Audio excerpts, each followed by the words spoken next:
राम राम मंडळी काल भव्य दिव्य चौपनचं मैदान दारवलीकरांचं भैरवनाथ केसरी 2025 हे पार पडले.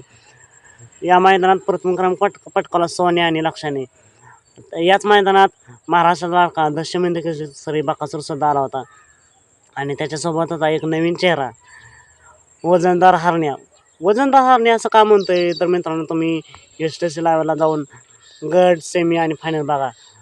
वजनदार हरण्या, त्याचं धिप्पाड असं शरीर आणि पळताना हादरणारी जमीन हे पहा मग तुम्हाला समजेल वजनदार हरण्या का म्हणते. आणि त्यांचा ड्रायव्हर सिंगम ड्रायव्हर त्यांनी सेमीमध्ये जी काय हवा केली तुम्ही STC लाईव्हला सेमी 3मध्ये पाहू शकता. आणि फायनलची चलाकी एक नंबर ड्रायव्हर. तर मित्रांनो, कालच्या मैदानात मी बकासूर, हरण्या आणि सिंगम ड्रायव्हरचा खरंच फॅन झालो. तर असं होतं हे कालचं मैदान. आता बकासूरचं आगामी नियोजन काय, हाच सर्व महाराष्ट्राला, सर्व बकासूर प्रेमींना प्रश्न पडला असेल. तर मित्रांनो, उद्या असंच अजून एक भव्य दिव्य चौपनचं मैदान पार पडते सासवडला गणेश जयंतीनिमित्त. पुणे जिल्ह्यातीलच हे मैदान आहे, सासवड पुणे जिल्हा. तर या मैदानात बकासूर येणार का? तर मित्रांनो, 100% बकासूर या मैदानात आपल्याला पाहताना पाहायला मिळेल. बकासूरसाठी हे होम ग्राउंडसुद्धा असणार आहे. तर हे मैदान पार पडते सासवड जिल्हा पुणे. या मैदानात प्रथम क्रमांक असणार आहे. 1 लाख रुपये बक्षीस असणार आहे.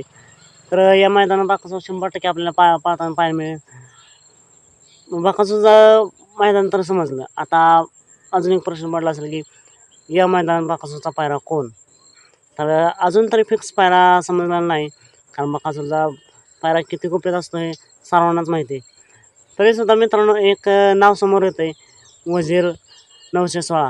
होय मित्रांनो, हा पायरा असण्याची दाट शक्यता आहे. वजीर 916 आणि बकासूर या मैदानात आपल्याला पाहताना दिसू शकतात. नाहीतर मग अजून एक नवीन चेहरा उद्या पाहायला मिळू शकतो. कारण तुम्ही पाहताच बकासूर रोज नवीन चेहरे उजेडात आणतोय. बकासूरला देव का म्हणतात, हे बकासूर प्रत्येक मैदानात सिद्ध करतोय. रोज नवीन एक चेहरा उजेडात आणतोय. तर कदाचित उद्या अजून एक नवीन चेहरा आपल्याला पाहायला मिळू शकतो. तर मित्रांनो, तुम्हाला काय वाटतंय, उद्या बकासूरचा पायरा कोण असेल? वजीर 916 की अजून नवीन चेहरा पाहायला मिळू शकतो? हे कमेंट करून नक्की सांगा. तसेच तुम्हाला काय वाटतंय, बकासूरचा पायरा कोण असायला हवा हे सुद्धा कमेंट करून नक्की सांगा. सात भेटूया पुन्हा एकदा एका नवीन अपडेट्स भन्नाट अशा नवीन व्हिडिओमध्ये.